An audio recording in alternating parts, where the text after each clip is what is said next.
Hey, everybody. Sorry we missed the post-Arkansas show, but I had the flu, and we know if Big Papa Podcast can't be on, there is no podcast. Okay, a couple things. It's Big Papa podcast. That's what you guys call me. No one's ever called you that except for when I read it underneath your name, just barely and asked you about it. But um, you did have the flu for sure. And the ship Which kind of does seems go. like it seems like a convenient excuse, but I The would, first thing I thought of when you had, like, you literally had the flu before the game, though, I will say. But that yeah, was the first thing I yeah, it thought of. Like, if they sucks. lose, we're gonna get crushed. Yeah, Because it felt way worse after losing it. But I had already said I wasn't gonna be able to go win or loss for the Arkansas game, and that was that's heartbreaking. I approved that morning of, but it did feel like I was like, no one's gonna believe me unless I have these screenshots. So, especially when they lost, but Dude, I was running a 102 for 3 straight days. And I'm a man of science, so you know the most accurate way to get a temperature.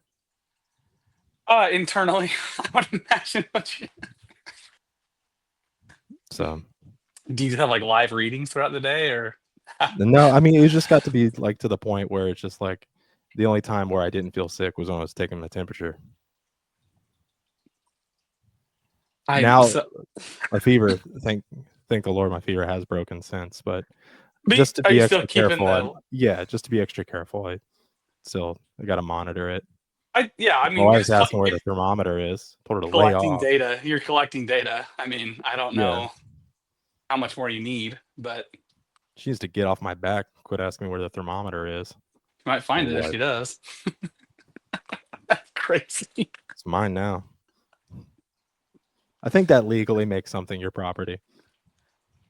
I would belong to several people if that were the. No, I don't think it makes you. Maybe with people, it's a different thing. I'm not sure. Sorry, but yeah, inanimate objects. Yeah, for sure. I think that.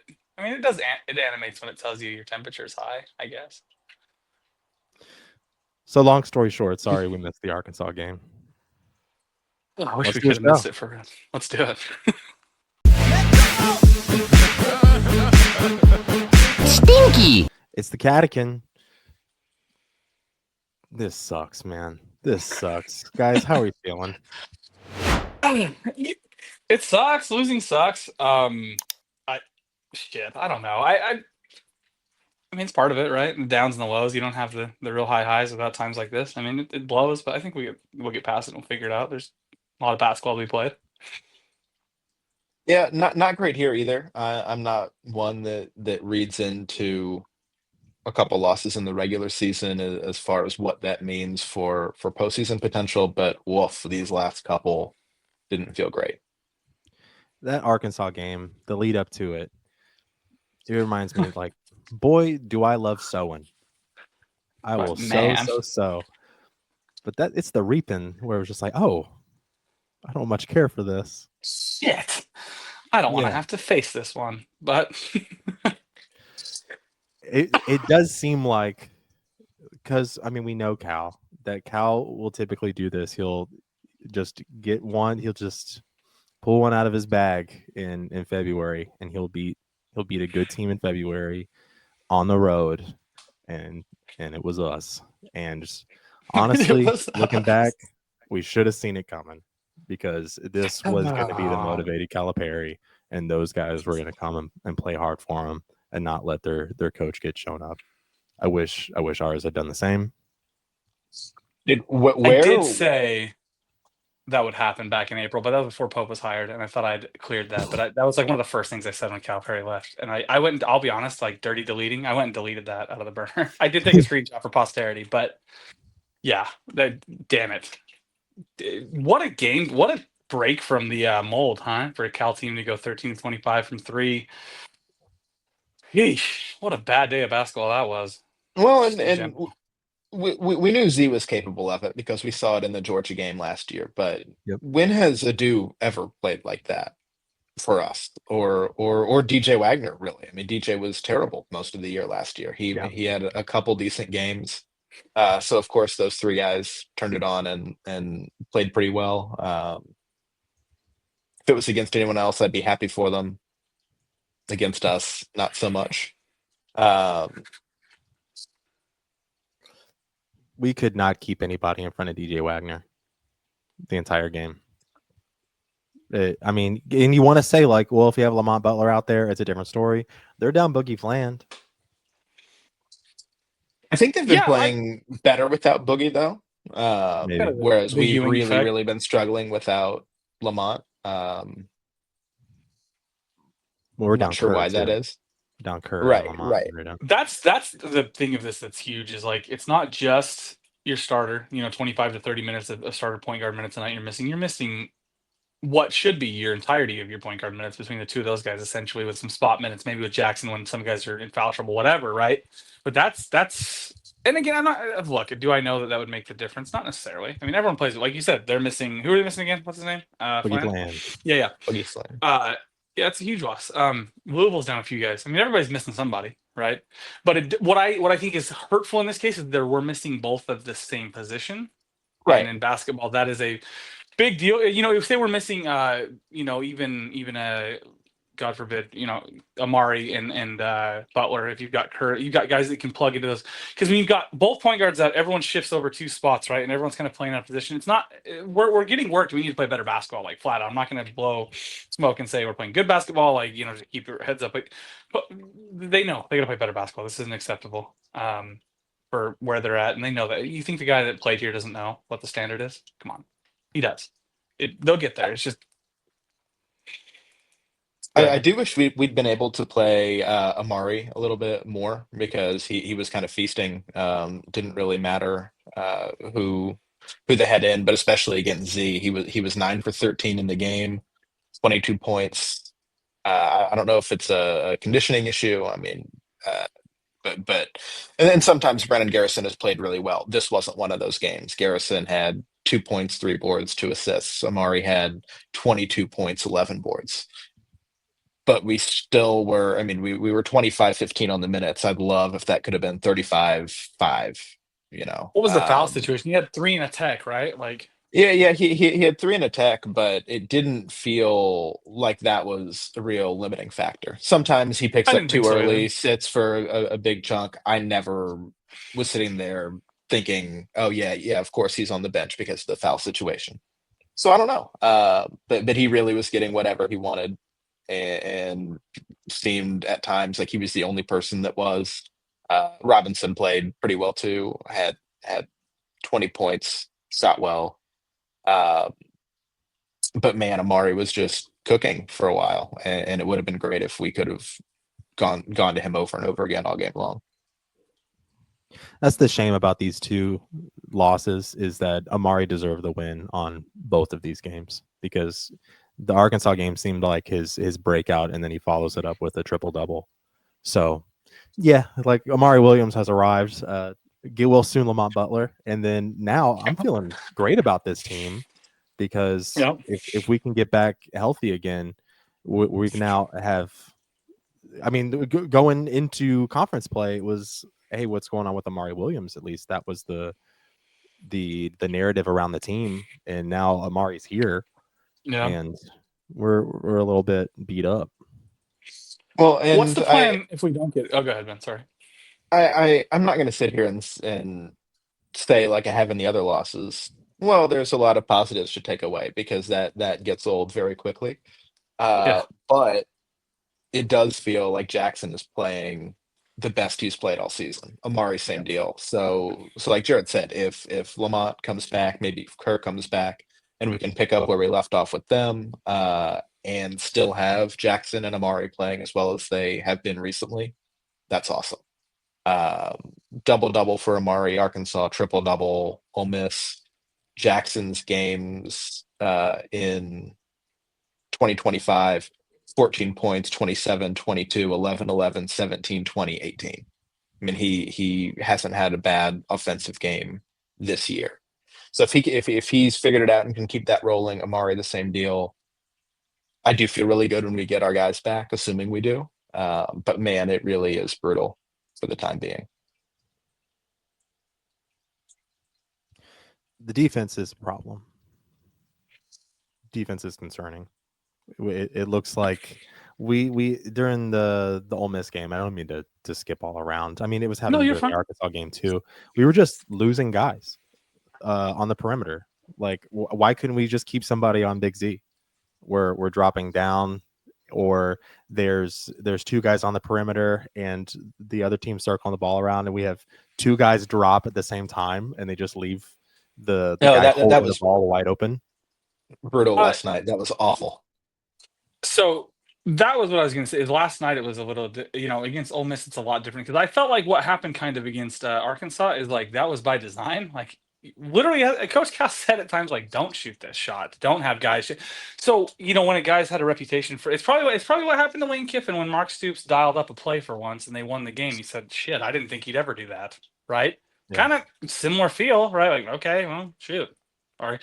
Where it gets a little concerning. And now I've been higher on Ole Miss than I think any of you guys have been, right? Like I have them picked like third or fourth or fifth in our S&P previews. That's a really good team still. I think they're the oldest team in the country with like 1 million seniors. But that's not that first half was that's probably the worst half of basketball in a long time, right? Like this year at least, right? Being down 20 something at half. That's got to be Oh the yeah. It's one of the That's worst fine. halves of basketball in the history of our entire program. Okay, fair Like enough. There you go. statistically, it's like top 3, like worst halves I ever. didn't want to. I started out going to say that, and then I thought, you know what, this isn't the fan base or the history or a school that I know the history of like year by year, like I do a different one. So I wanted to make sure. But okay, I thought so. It would have to be. Got a get right game coming up. You better be right. You better beat South Carolina. It'd be pretty tough to justify anything else, but Well, I mean, South Carolina's don't do yes, it. they're the worst team in the league, but They did beat they've Clemson. played. They beat Clemson. They was it Auburn that they played pretty close, Yep. and almost beat. I mean, it's Was that that the one is. Broom was out for that, or did Broom get hurt during that one? He did. Yeah.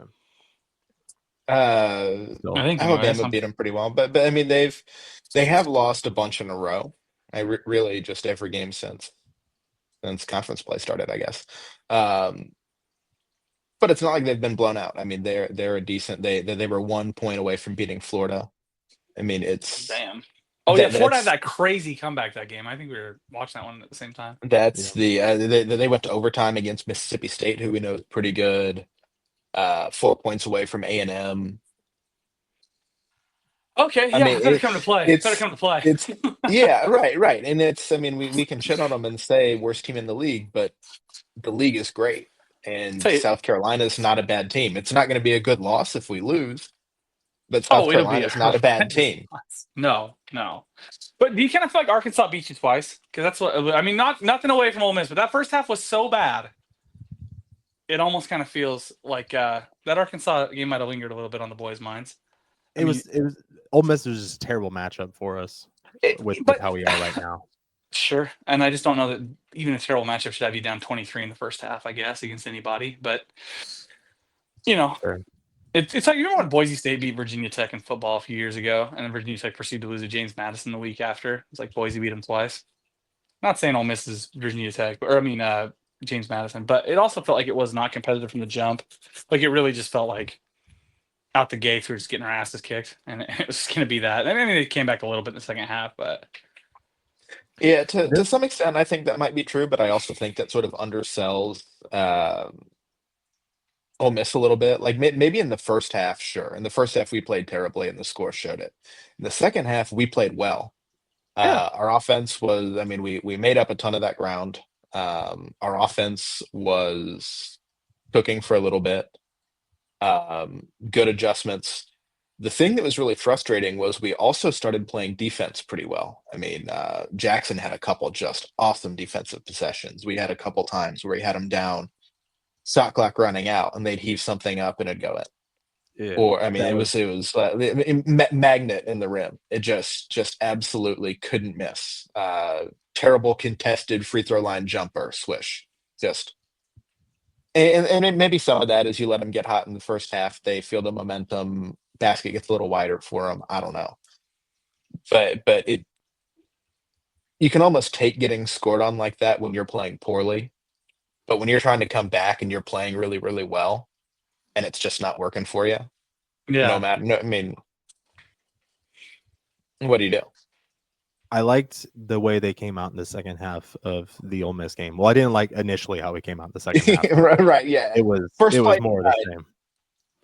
They but when we found our offensive flow, because their ball pressure was so crazy and they were just running us off the line, that we started to use that against them, to have guys cut to the basket and sort of take advantage of them over leveraging on this ball pressure. And we were just getting really good looks in the second half. Although we were now scoring twos, when I'm sure they were happy to give us the two to keep us from shooting threes. There was a point at which I think we'd hit our first 6 shots, maybe in the second half, and the margin had widened. Yeah. I mean, it was unbelievable. That's great. Yeah. And I mean, we put it together after that. Like, so like I said, we hit our first 6 or whatever this was, and then we even after that chipped away quite a bit, had it down to 11, maybe, I think was Yeah, as close as we got it. At least 12. I definitely remember Yeah. 12. And then at that point there were 4 minutes left, 3 minutes left, and I think we started intentionally fouling pretty early. I mean, it just wasn't fun. I do hope that they take some of that adjustment when teams are running you off the line, do cut more, because that worked. And that's something that a lot of teams are going to try to do to us all year long. So learn from that, play with that going forward. Like I said, keep Amari where he is now because he's killing it. Same with Jackson.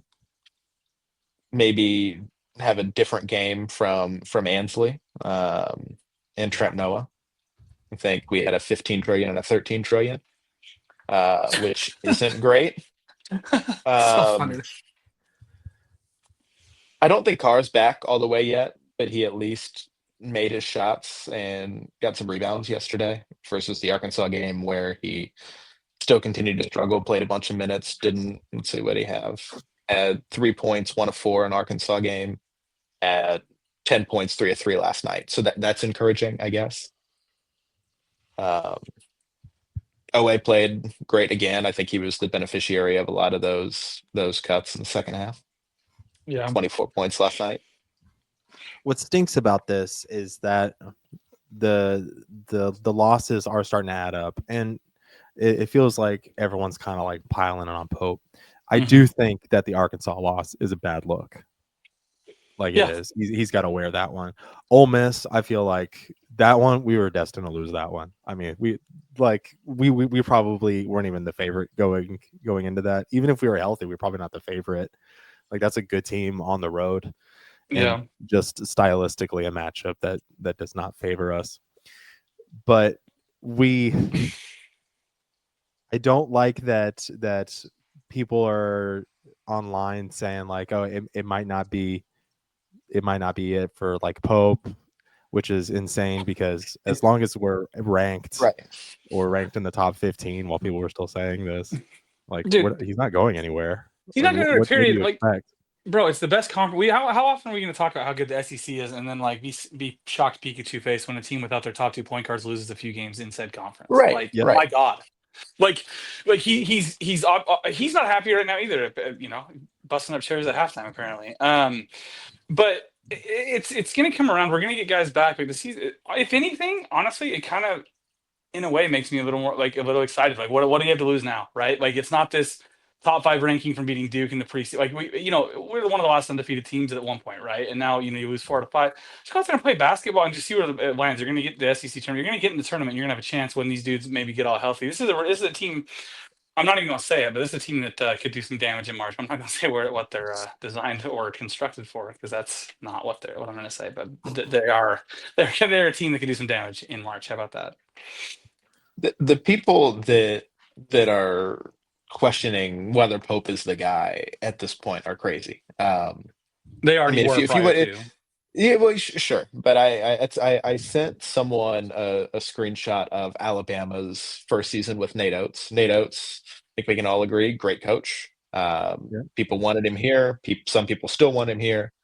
His first season, 2020, he went 16-15, 8-10 in the SEC, much worse SEC, much worse strength of schedule than we have this year. But you're Kentucky, Ben. You're Kentucky. Yeah, no, I mean, okay? That's what I get put back in my face every time I say a damn thing. I get Kentucky. that, but he also inherited a roster with 4 current G Leaguers and an NBA player that had all played together. I mean, Kyra Lewis hadn't played with them, but they had continuity, is what I'm saying. And just think, I mean, now people want him because he's been really well since then. But it's crazy to think that you would run off a coach that you initially liked based on just I can't believe we're having even theoretical conversations. This is the stupidest thing in my life. It's absurd. Especially because people will say like, "Oh, I want Nate Oates." It's like if you're someone out there, you would have fired him. Well, also if you're someone out there who's saying, "No, we should get rid of Mark Pope and we should get Nate Oates," what I would say to you is, get a brain. Nate Oates said no. He said no. What are we gonna do?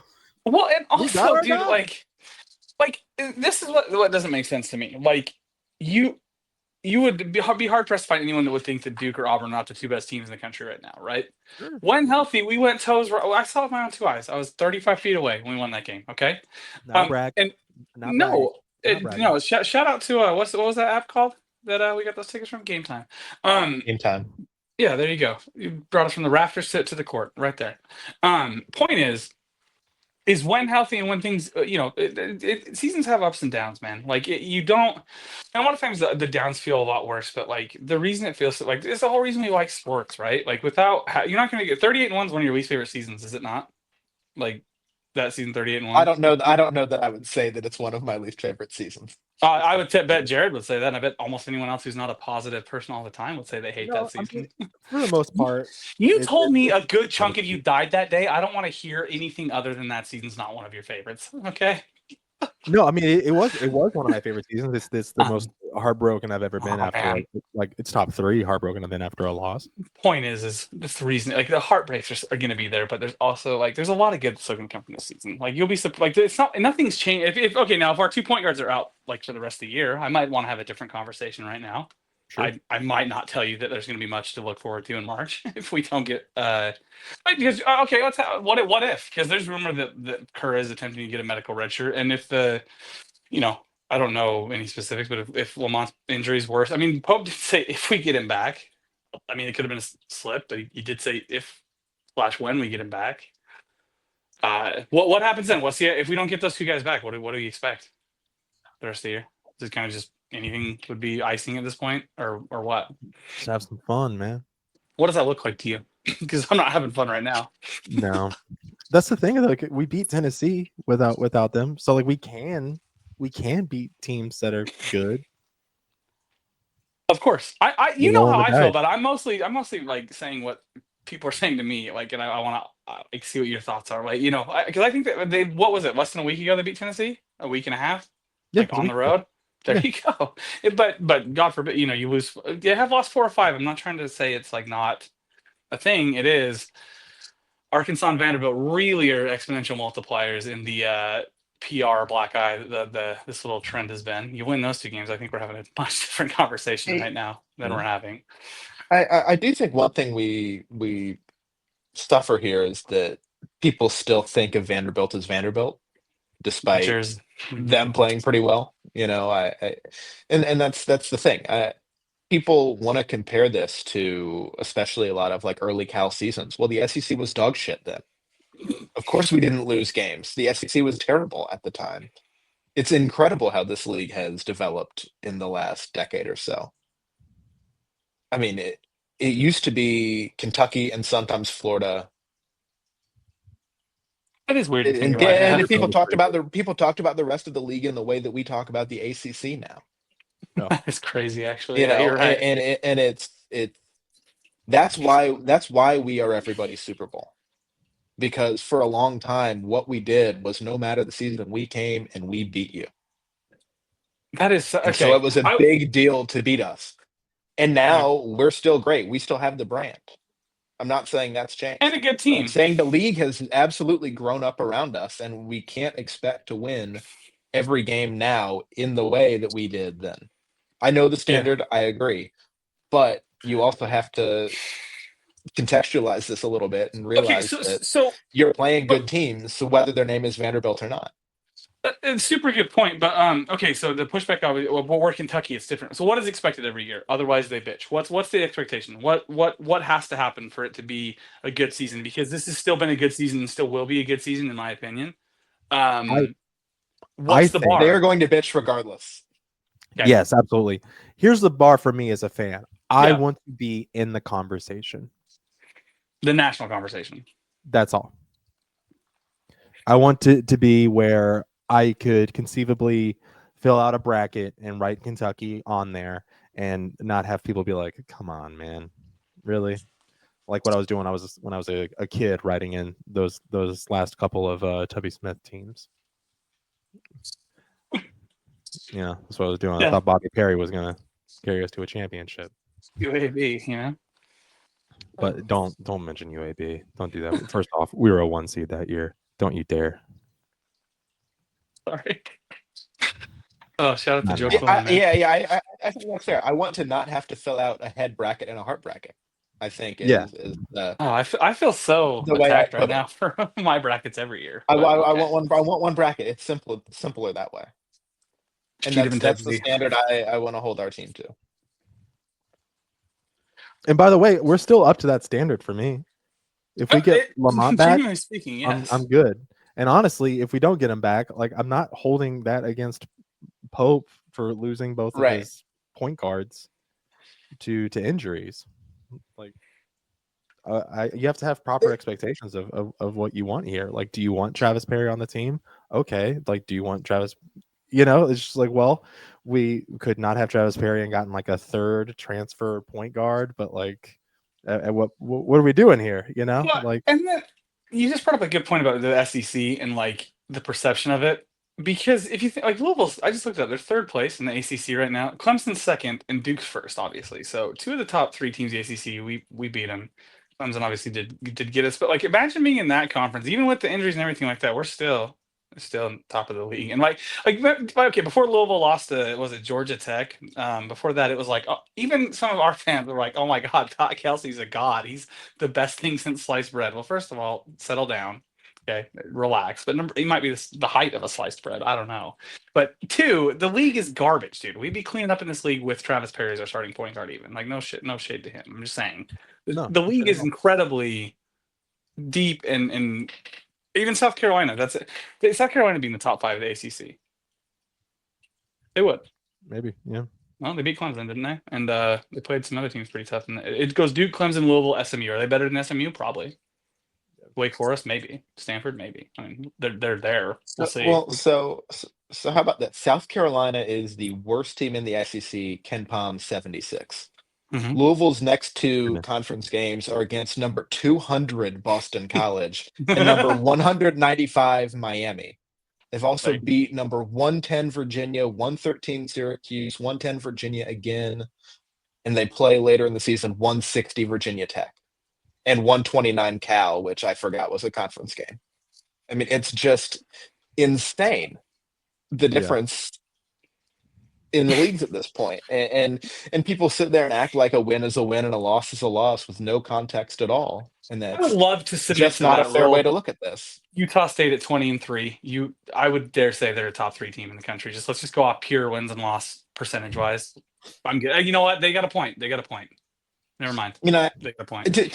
To some extent, I get it. Losing sucks. No, and I'm not trying to make it suck less. Oh. But also, you have to understand that with our schedule and our competition, we're going to lose some of these. And in basketball, sometimes you lose to teams that are worse than you. It's an incredibly high basketball. Exactly. I mean, I just don't know what else to say. I will say also, we agree the defense is not good. It's a huge problem. We're limited athletically, and it looks like we're not, locking in all the way or playing with a lot of effort a lot of times. I'm gonna say the effort thing I'll push back on because they're playing hard. It might look that way, and they might be playing lost, but I don't think anyone goes out there and doesn't play hard or is like sagging on the court. Sorry, it's like a personal pet peeve when people say you don't play hard. So I played hard in plenty of games that in whether it be like for high school in the paper say I was lacking in it. Like I was playing my ass off. I just didn't play good. Like I was trying. You can be wrong. So, That doesn't bother me. Yeah. Well, no, Why I'm isn't not he saying trying? that. It's just when like I don't want to come across the dick. Like you know, like people say like, oh, he's not playing hard. Like, how do you know just because his face tells you that, or you just think he's playing poorly? Not you. I'm talking like in general. I hear that in games. Sure. It drives me nuts. But I think that we don't. There's not a team that goes to the floor slower sometimes for a loose ball. It feels like in Kentucky.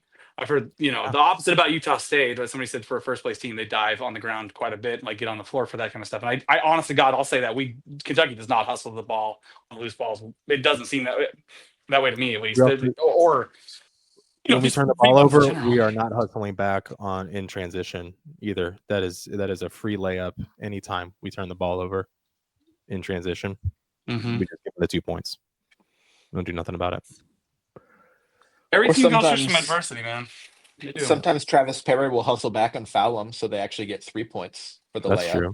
That's true. The swipe down on I swear, how often does that happen when the fast break? Not just Travis Perry, just in general, where like the guy will go in there like, why'd you even go for don't foul him? Like you weren't gonna get what were you trying for there? What was your when they do the little reach down? Even if you get the ball and they call they're gonna call the every foul single time, yeah, without because there's fail. literally nothing else for any ref on the court to be looking at. Yeah. So just let him go have his 2 points. But no, you're right though. A lot of runouts. It feels like even if you only have 9 turnovers, it feels like you get like 16 points off it sometimes. I don't know what the numbers were in these last two, but points off turnover. Well, actually, I mean, I don't think the points off turnovers were too bad against Ole Miss. I mean, obviously, they still had 9. It's a killer because we only forced 1 turnover, so we had no points off turnovers. But they only had 9. I mean, that's not great. Obviously, you want that to be lower, but. In Arkansas, we missed like 10 free throws, didn't we? 9 or 10 free throws in a game. You lose by 10. That's tough. At least if I remember correctly, I think we shot like 50% from the three or from the free throw line. Yeah, 9 for 18. Not saying you're going to hit all of them, but if you hit half of those that you missed, you're in a 5-point game. It significantly changes the trajectory down the stretch. I feel like for what shots you have to take, what plays you have to make, and the strategy you have to go with. Can I be vulnerable for a moment? Seeing Calipari come out there and just sort of embracing the booze and just sort of the way that he was carrying himself, it reminded me of why I liked Cal. And then when he gets the win and he's just kind of like jogging off with the security and stuff like that, I was just like, it's pretty awesome. Like, what do you understand? Cool is cool. Cool is cool, man. I think that Seth Greenberg he's the one that got it, so game day wasn't at Rupp, right? Is what everyone says is Greenberg that screwed that up. Yeah, I have no idea if it's true or not, but yeah. Well, I'm gonna go ahead and say it's got to be because that thing was a movie. That entire experience was like, how are you not gonna have game day there? Are you kidding me? Cooper Flagg put his nuts all over the Tar Heels, and everyone knew that was gonna happen. Come on, like go to the one that's not at Cameron. Go to the one where they're maybe playing better. But how do you not go there? That entire thing was cinema. Like he's still the biggest celebrity in coaching. Cal is. I mean, it's clear. No He's still the biggest celebrity in college basketball. Come on. Don't tell Dan Hurley that. Oh, I will tell Dan Hurley that because he's on the bubble his enormous right now. Ego. So, yeah, he's on the bubble, so he's probably working on getting into the tournament before he gets his ego hurt. Don't. Greenberg also said that Thero should have, or no. He said DJ Wagner should be put in prison for what he did to Travis Perry. Perry played a minute. I don't think DJ scored in the first half, and Perry played 8 minutes, but almost none of that in the second half, and DJ didn't score on him at all. So what a chode! He looked at a box score and got a talking point. Boy didn't even watch the game. What an idiot! Why did Jamarcus Russell your way through your job, you moron? Why don't you go watch some more blank DVDs from study film? Get out of here! Sorry, I can't stand that guy. He's hated Utah State for years, so I have no beef with saying how much of a chode he is. The other thing, I mean, the Cal thing was weird. I mean, it was emotionally, it was weird. It felt very weird. The dialogue all week about boo versus cheer was weird, and in some ways, dumb. I think that overshadowed the game in a way that wasn't productive. And clearly, it amped up our former players in a way that was really unfortunate for us. But I'd got to see how their next game goes. the, Arkansas. there are people talking shit like, "Oh, look, you ran this guy off," whatever. Yeah, well, up until this Ole Miss game, and keep in mind we're still playing without our 2-point guards. Our offense and defense were both better, both in terms of national rank and points per possession than they were last year under Cal, with 2 lottery picks, the 3rd NBA guy, plus all these guys who just beat us. So it's not And you like still lost they're to in a Jet. different realm. It's Isn't it We almost kind still of an won the indictment? trade. Like we Was won. yeah, We won the yeah, trade. well, Like, yeah. Would you trade course. our season for their season at this point? Absolutely not. That's a ridiculous No. question. And I look mean, what Cal still people might just have want to it. talk. Go ahead. Sorry. People just want to talk. I mean, they just want something to bitch about, and they latch on to anything that sounds good, and they don't think about it. Yeah. it wasn't fun though. It And I wasn't wanted fun. to It have a lot of sucked. fun. These I both woke suck. up that morning thinking it was going to be a really great day of basketball. And in fact, it was one of the worst days for me personally of basketball. Like the perfect day parlay, which you know what it is, went ass up and went completely backwards. Everything that I wanted to happen didn't. So it would have won as a reverse. But So it's your fault. no, it's my fault. Okay. Yeah. I didn't bet on it. I like to think about what would make a perfect college basketball day for me. And there's about 4 outcomes that affect that. And all 4 of them went terribly. So. Well, do we want to pick MVP for the South Carolina game before we get out of here? I want to suggest that they just win the game, and the MVP will be the the fact we got in the win column. Yeah. That's what, just get a win, man. Just get a win, get a win, get a win. That's all it is at this point, and just keep getting better. Like just start making progress towards the SEC tournament, and because I feel like maybe it takes some of the pressure off, right? Like the luster's off, like the the honeymoon. You think the honeymoon's over? I feel like it is, and now you just go play basketball. And honestly, I think it might be a benefit to not have, like, I know it's a pressure cooker at Kentucky all the time, but I think we talked about this plenty of times, right? Like if they'd lost the games they should have lost and won the games they should have won, aka flip Clemson and Duke, flip Ohio State and Gonzaga, whatever, the expectations would be in a much different place right now, probably a more reasonable place. And I think the fan base would probably be a little more accepting of the record as it sits currently if you didn't have the high highs and kind of the low lows in the way in which they've came. So I think reality is this team's not as probably high end as we could see, or not nearly as low, but they're going to make progress. And I think it's still going to be a team that's going to give, that has a real shot come a single elimination tournament come March. Like I genuinely think it's just a matter of like how we got here versus where we are. That is kind of like warping the lens of how it's being viewed. But I think in time it'll turn itself around. It's just not fun right now. Provided Lamont gets healthy. I think we beat Tennessee without Lamont, like you said. So I'm provided. I think that they can figure it out. It just might take a sec, but provided he gets healthy, it becomes a much better chance at things. Yeah, that's a. Yeah. Is he not the first guy that Pope went and got like immediately? No one even knew it was happening. Pope got hired and he private jetted to Lamont's house. I mean, I think Amari was the first guy, but either way, one of the first 2. I mean, he Yeah. was right there. It was a big, like, it happened out of nowhere. It felt like, if I remember correctly, like it was it was a happened done quick. deal. Yeah. Yeah, because we thought it was Wells. Washington State guy. Yeah. Yeah. I just hope that we continue to see Amari and Jackson play well. It would be so huge for us if this is like a long-term improvement. They figured it out. Things are clicking. They've played so well the past couple, even in pretty ugly losses. I hope they just keep it up. Very cool. All right, everybody. Thank you for joining the Catechin. For Jared, for Ben, for Braden, go Cats. Cats. Go Cats.